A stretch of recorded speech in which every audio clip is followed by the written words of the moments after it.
Let's go over how to use a hole punch locator drill guide kit. Hi, my name's Alyssa and I make over furniture. Welcome to my channel. I purchased this jig device for $10.34 on Temu. It came in a few pieces and this is how I put it together.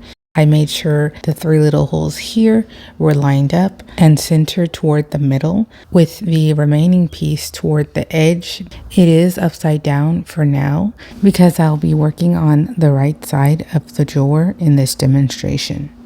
First, pick out your hardware.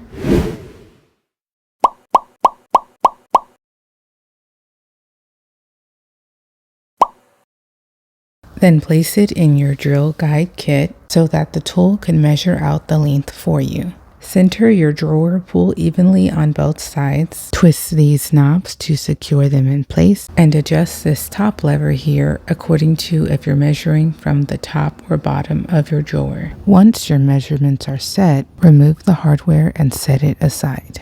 Time to pick your drill bit size. I chose 5/32. If you're not sure which size is best, start off with a size smaller than what you think the measurement might be and then gradually move up from there.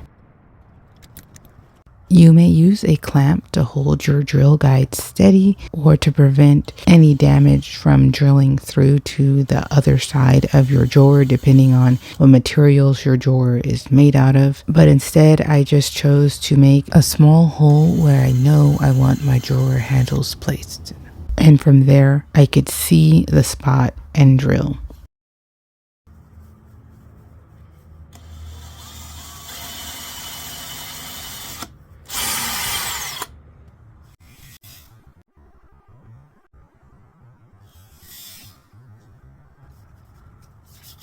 Now I can place my hardware back on and I should be good to go.